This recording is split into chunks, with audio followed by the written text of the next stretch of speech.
Whether it's the left or the right side, doesn't really matter. We're just going to start off up here, 10 millimeter.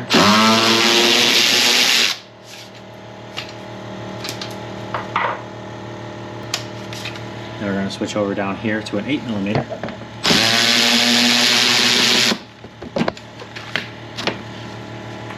And you got to remove 1, 2 of these plastic rivets.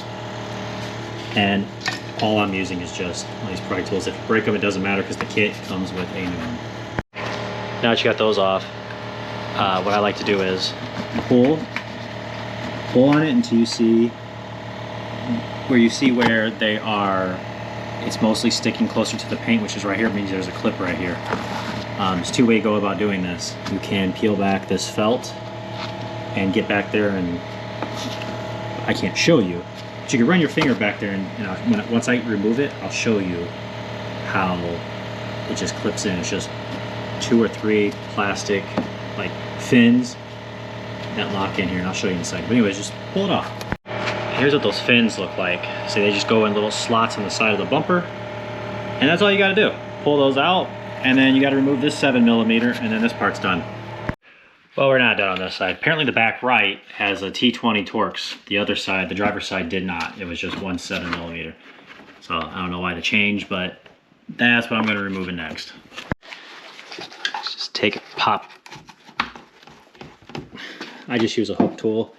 Get behind there, pull these out. Don't worry, I'll keep this video as short as I can get it. So, but make sure you guys show everything for you guys so you don't get bored on me. Pull this out. There'd be a wire connector, obviously. Now I'm coming down and remove this T30 and this T30 Torx. Now I'm going to take a dive underneath the vehicle, and hopefully this is a 10 millimeter. It is. Oh, sorry. There you are.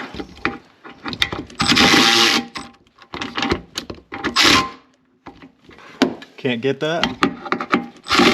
Can't get that. But anyways, 2 10 millimeters. Take those off, and I think we're ready to move the bumper. So if you're having troubles pulling off the side panel to get it off, so that right there, see that black stud right there? That goes inside that hole. So you want to make sure you pull this down and pull it like that, so you don't break off this piece, because then you'll be replacing this whole thing. So like I said, that right there, that's what you need to look for. You just need to get it off this and then pull it out. Now remove the bumper safely. Use 2 people. And no matter which side you start with, 21 millimeter.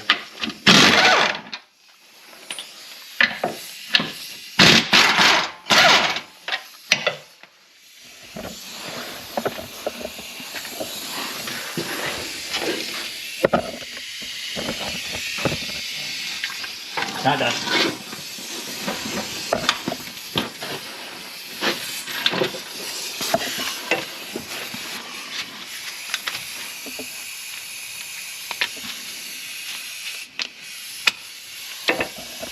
Come over here, do the same for this side, but I'm using a swivel.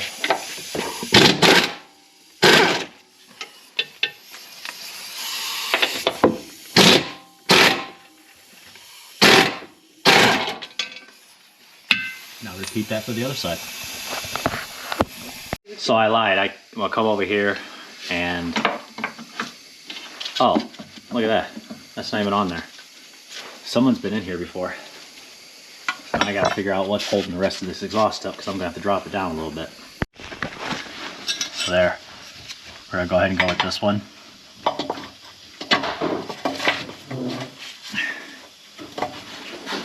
gonna try to lift it up to ease the pressure.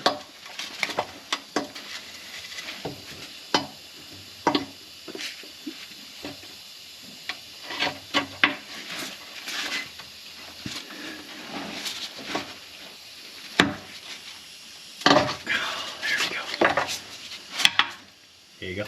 I love those things. Times. Now with the exhaust out of the way, now I'll do this.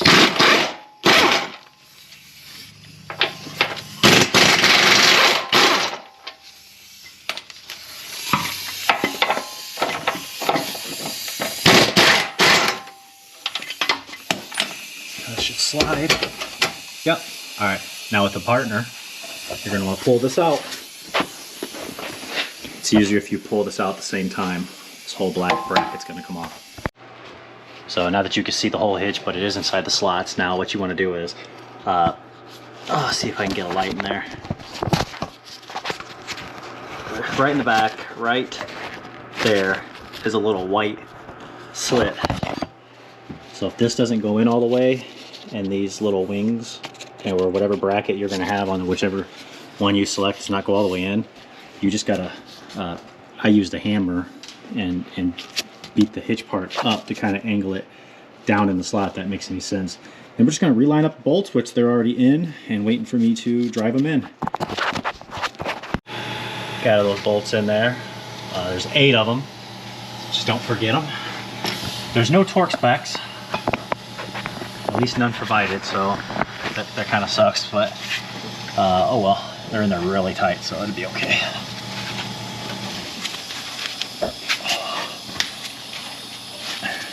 We're gonna put this exhaust back where it should be. And then we'll put this ground strap back whenever we're done. That was just sitting off also. I don't know what it's grounding, but if Jeep thought it should be there, then we're gonna put it back there.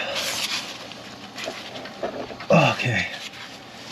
And let's just get this hooked to this right there. I'm gonna try to go the extra mile. Put this one back.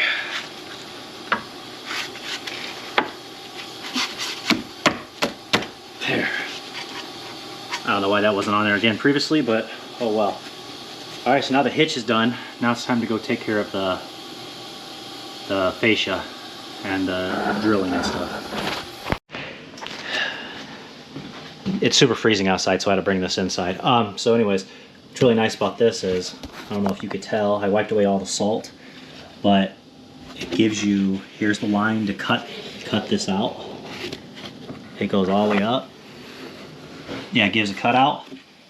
And then you can tell from the directions, all these slits will match these. So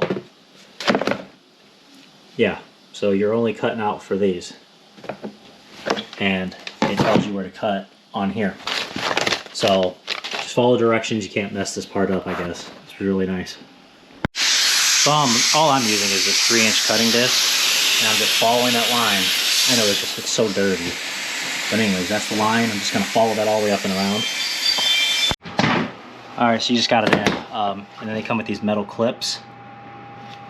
And it doesn't matter how ugly your cut is, just as long as you don't cut inside, don't go outside those lines.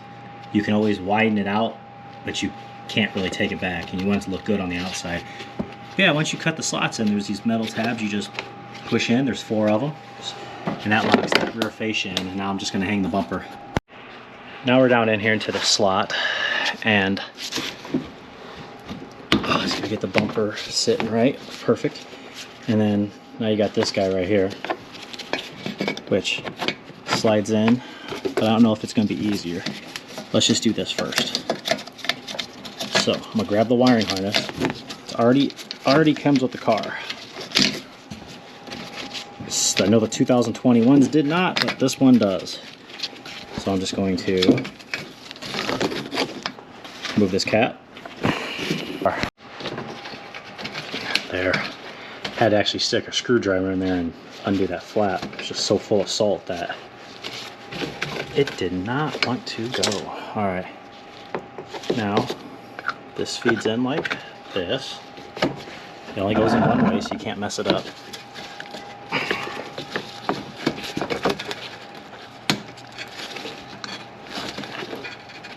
Okay. That's in there nice and tight. Now we're gonna break off that little tab because we don't need it. And once we set this,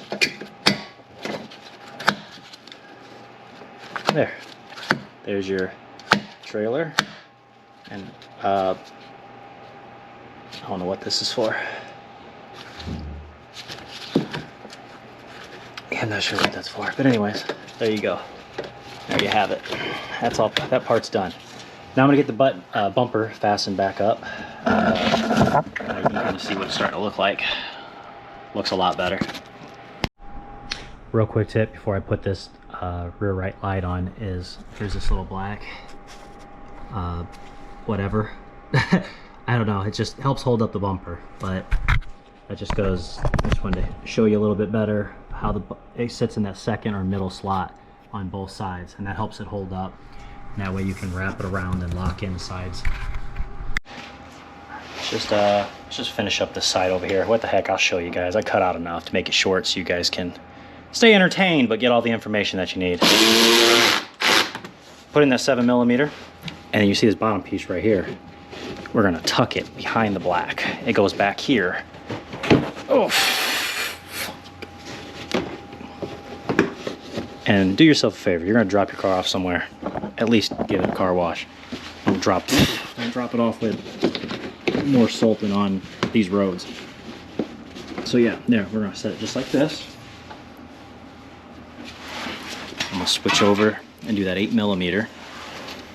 It's at the very bottom.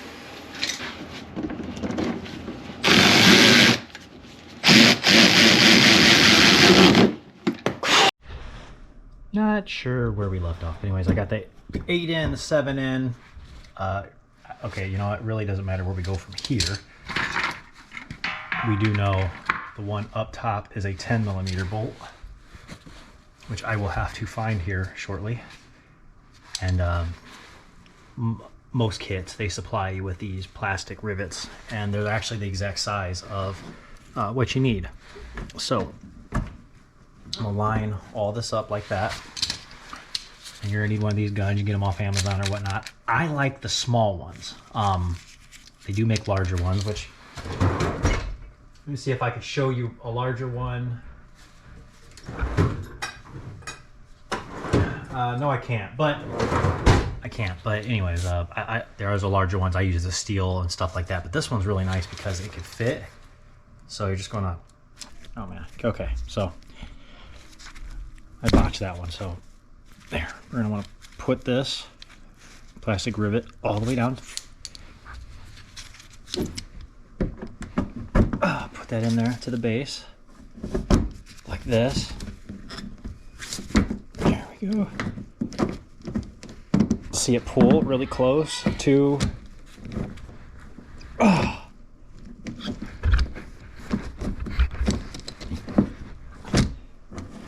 And there you have it. There, it's nice and tight. That one actually, the small cheap generic one that I have, that doesn't cut it off, so you kind of got to cut it off yourself. But anyways, yeah, it's in there really tight. And really the last bolt goes way up here, which is that 10mm.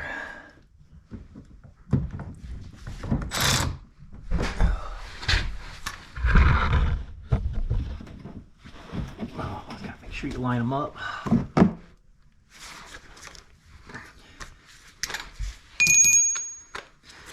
Really don't need that extension. I don't know why I have that on here, but oh, there we go. It's in there nice. And then with these, well, it's just push them in. But make sure you tuck the felt back behind here.